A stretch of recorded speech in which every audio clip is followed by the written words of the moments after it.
Hey everyone! I apologize that I had to change the time from what I was originally planning, but if you live here in Paducah, Kentucky, it rained and rained and rained yesterday, so we didn't get to go do any of our fall pumpkin things that we had hoped to do. So instead, we decided to go to the pumpkin farm today, and I'm so glad I did because I got to see some friends while we were there too. But we went to the pumpkin farm, we went to Worth Farms. So Quinny got to see her teacher. I got to see two of my close friends while we were there. Kinsley saw her friend. So it was just fun and a lot of good memories. So I apologize that I had to change the time, but I can't believe it's the end of October already. So we had to get our pumpkin time in while we could. Last night we painted pumpkins, which is the picture I posted. I cannot believe I let my daughter use glitter, but I did, and she had it everywhere, and she got a bath straight after, and there's now glitter all in my tub. But we picked out a couple pumpkins today that I think we're going to carve tonight. But on with our day. Let me kind of just make sure my computer is refreshed so I can hopefully see anybody who's joining us today. Today we're going to talk about fine motor toys that I have in my house. Now, it gets a little overwhelming because I think there are a million different fine motor toys out there that are available, a lot of things that I think are great, a lot of things that I kind of want to have, but I'm going to talk about the things that I have in my house and, whoops, let me stop this because it's going to be loud. But I'm going to talk about the things that I have in my house that we use and that my kids have had for a while. Let's just first start about why fine motor skills are important. So fine motor skills, hey mom, fine motor skills are any skills that you use your small muscle movements in your fingers, your hands, and they're important for things like picking things up, grasping, dressing ourselves, feeding ourselves. Later, it's important for writing and drawing and all of those things. So that's why fine motor skills are really important. And a lot of makers of toys know that fine motor skills are really important, especially in the early childhood range. So a lot of them are geared towards building their fine motor skills. I don't have very many baby toys in my house anymore, but there's a few that I've hung on to that are just kind of like go-tos. That way I have them when my niece comes to visit. But this, and I'm sure everybody has this, but babies love to pour and dump. And then when they get a little bit older, they start to be able to figure out that certain shapes go into certain holes, and we can talk about colors, shapes. My kids will still pull this toy out and still use it. It's fun to put in the bathtub, except the sticker, you have to watch the sticker, but you can put this part in the bathtub. They can use these, but it's kind of like the evergreen toy. They always love it, but I just thought I would mention it because we still use it all the time. Another baby toy that I love and I just haven't gotten rid of is this one, and I'm sure you probably have this or remember this, but this uses fine motor skills to use the different gears, the different switches, and it also helps with building that understanding of object permanence. And so object permanence is once something goes away, it's still really there. So they start to learn that. But this is one of my favorite baby toys. Does anybody else have this or remember this? It's one of my go-tos. So as kids get older, and I can't believe I'm going to be talking mostly about puzzles because I hate puzzles. I just don't enjoy doing jigsaw puzzles. But puzzles are great for building fine motor skills.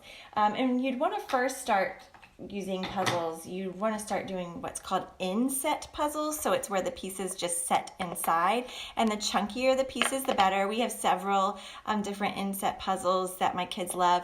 And the great thing about these is a lot of times they're flat on the bottom, so you can still use these as small world play too. So they can use the characters for that. But we have some farm animal ones, some dinosaurs, some zoo animals. This is Winnie the Pooh. But inset puzzles is the first place you'd probably want to start when you're introducing puzzles to kiddos. Hey! The next step after inset puzzles is you might want to go with a smaller inset puzzle. And wouldn't you know, I couldn't find the board that goes with these. These are Melissa and Doug puzzle pieces, but they set right in there. But they have this little tiny peg. I don't know if you can see that. And it actually has this magnet on the back. So when you put the puzzle in and you take it out, it makes the animal sound.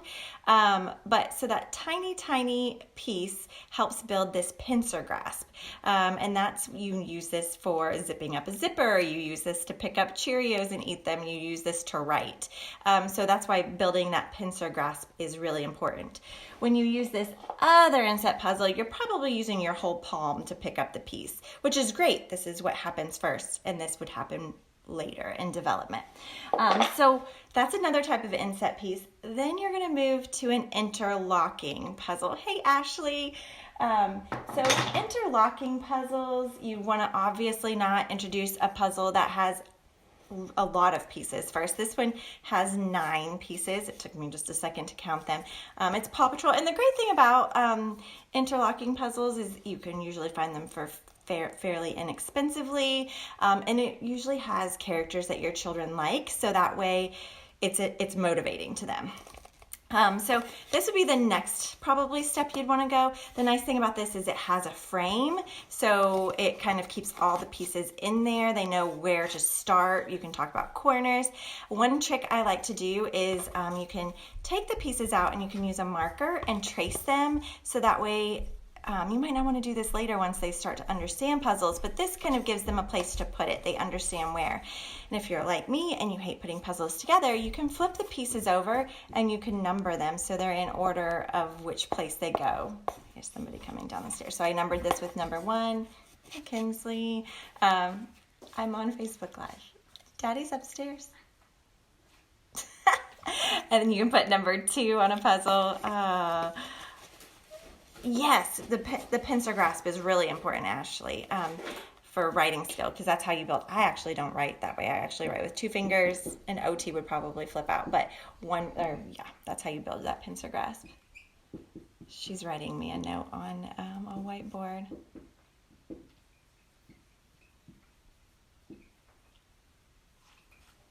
I don't know, maybe in a pile of papers upstairs. Okay, upstairs. Okay, so those are some puzzles. The other puzzles that I really like, are these. I swear, I should just really be you love that Kinsley's coming down to talk to me about things. She's selling stuff for band, so she's wanting to know where her band stuff is. I don't know. Actually, she's playing the saxophone just like me in band. I know, it's kind of funny. Okay, so this is a Melissa and Doug. Hey, Alexandra.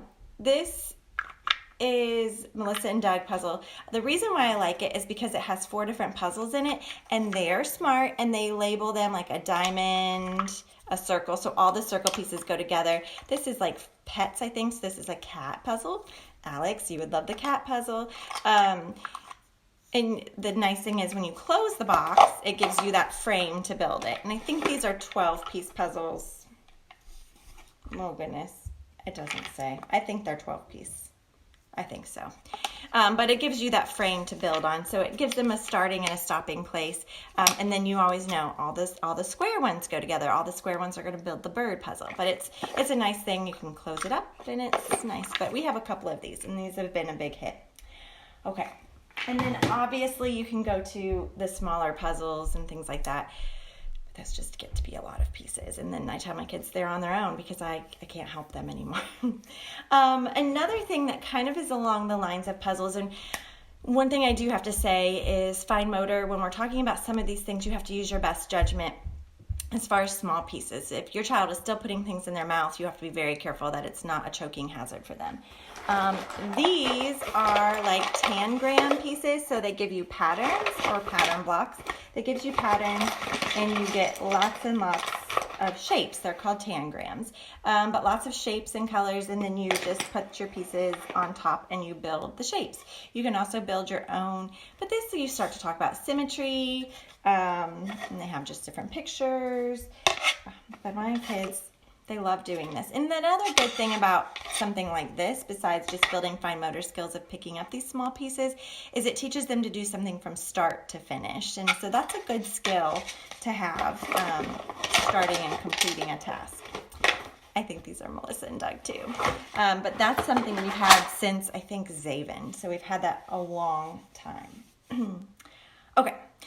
Another thing my children love are these lacing cards, and I actually bought these from a thrift store. I love going to thrift stores, but I used to have another set of lacing cards, and I think they got lost over time. But this is just cardboard, and it's like a shoestring, and you just practice lacing. So it's eye-hand coordination. You're using that pincer grasp again, going through, over and beginning sewing. But so this is all sea animals. It doesn't really matter. You could make your own lacing cards. You could just print out pictures of your family on like cardstock and laminate it and use your own shoestrings, but it's just a good skill to have. This is kind of like beading or stringing. Oh good grief, we have a lot of strings and beads in my house. My daughter loves to bead things, but this gets to be kind of scary when you're talking about little kids because beads and things are small. So my solution for that, something we just recently got when we're talking about stringing beads, is at a thrift store again, I found these different napkin rings, and they were so cheap. So we have some wooden ones, we have some plastic ones, different colors, and you can just take one and tie. We used tulle because that's what we had. You could use ribbon. Decide how long. This is actually probably too long for a kiddo, but tie one to the bottom of it so your other pieces aren't falling, and you can practice stringing this way. So these pieces are not a choking hazard because they're large. And it's another fun way. You're using bigger muscle movements for that. Okay, so stringing, puzzles. When we talk about using our hands for small things too, if you know me, you know I don't really, hi Anna, you know I do not love worksheets, and I do not love drill and kill. I do think it's important to introduce things like the alphabet to children, if you can do it in a fun, playful manner, and if you can incorporate some of the other developmental domains like fine motor, then it's perfect. This Leapfrog Fridge Phonics is something that we've had for all of our kids. We've had this. I think they make a barn too, where it has barn animals. I'm going to play it. So it has a whole bunch of different magnetic letters. These are the lowercase letters. You push the letter. Gets a little annoying if you've heard it a million times in your house. But my kids love it. That you learn the letters. You're learning the name of the letter, and you're learning the phonics, the phonemic awareness of the letter. Good grief, I can't say that. But you're learning the sound that the letter makes. And you're using that pincer grasp again, or you can use your whole palmar grasp to do that. But it's fine motor, and we're bringing in some cognitive skills. There's a lot of different types of puzzles. My son was actually just playing with one upstairs. I didn't take it from him because I wanted him to stay upstairs, where you match like the number of objects to the numeral. And so you're doing some cognitive skills with fine motor too at the same time. So I like those kinds of things, as long as the children are interested in doing it. Last week we talked a lot about construction toys. So we talked already about Duplo blocks, building blocks. All of those things also build fine motor skills. So really, most of the toys that you use with your children are building fine motor skills, which is great. You just have to start to be aware of how it's helping them with their fine motor skills. I love when we can bring in other types of play. So one of those ways is in the Dramatic Play Center, and once again, Melissa and Doug, and I'm missing a piece of pizza, but she has a pizza set, a cake set. So if you have a really little kid, these would be choking hazards, so you could take them off until they're older. But the pizzas actually Velcro together. I'm going to drop it, but they Velcro together, and it's great because you're using the big palmar grasp, or you're using your fine motor, your smaller motor skills, your pincer grasp, put the toppings on the pizza, but it also brings in that dramatic play. Melissa and Doug also has a really cute cookie set that comes on a cookie sheet, and you can put the icing on and the toppings, and that's really cute as well. Does anybody have any of these Melissa and Doug sets? This is old, and I know I have this other piece of pizza somewhere. I just couldn't find it today. Okay, one last thing. So, like I said, I like to work on, oh no, actually I have two things. Three things. I lied. You guys feel like you're in my class. I'm like, no, I'm not going to let you go. I got more things. Once again, Melissa and Doug, I love these magnets. So Melissa and Doug, they have lots of different types of magnets. You can put them on your fridge. You're using your motor skills as you're pulling them off. And you can also talk about what you're seeing in the pictures of the magnets. But we have this whole container full that I just keep them all in here. Ours are all animals, and then we also have some alphabet letters in here too that are not Melissa and Doug. If your fridge is stainless steel, you can use a cookie sheet to attach your magnets to. My kids actually prefer that because they can take it into the room where we are, and they can put them on the cookie sheet and move them around and make scenes. So I love magnets.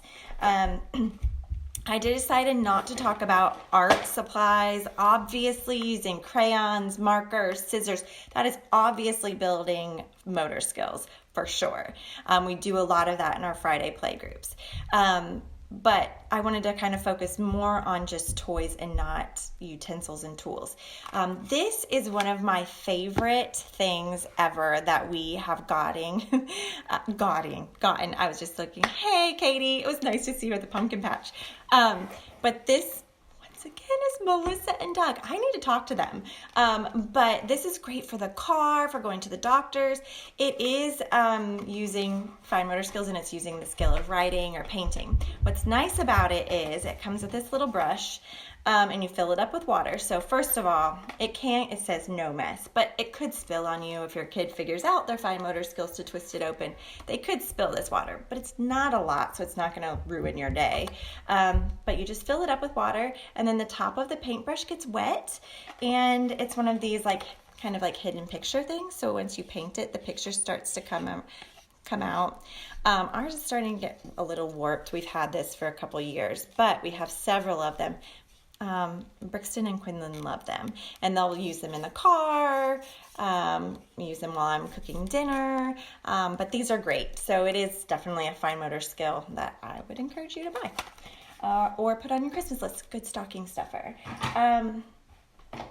Okay, last thing for real. So I already talked about how I love to incorporate fine motor skills with other types of learning toys and things. Literature, I think they're getting really exciting with the different types of books they're putting out.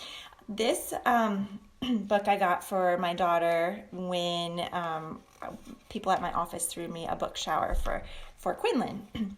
It's called Polka Dot, 10 Little Monkeys. And it's so cute. If you like to pop I can't think, bubble wrap, you would love this book. But these are all this plastic stuff. They're little bubbles that if you push, they pop and you pop them back out. And so it's kind of addicting. Every page has them that you can push and you can read the book. But it's really fun because who doesn't love to push buttons and feel them pop back? But there's other books too that have things you can touch, but those are great ways to incorporate fine motor skills at other times of the day as well. Okay, I hope that was helpful. I'm going to write everything up and put it in a blog post. We like to do a lot of fine motor stuff at our play groups, and so I try to post some of those things too. For instance, like the stringing of the beads, we've taken pool noodles and cut those and put them in a swimming pool filled with water, and kids have strung those on ropes. So there's all different kinds of stuff fine motor wise going on in a play group. Our last play group that we have scheduled is this next Friday, the 1st.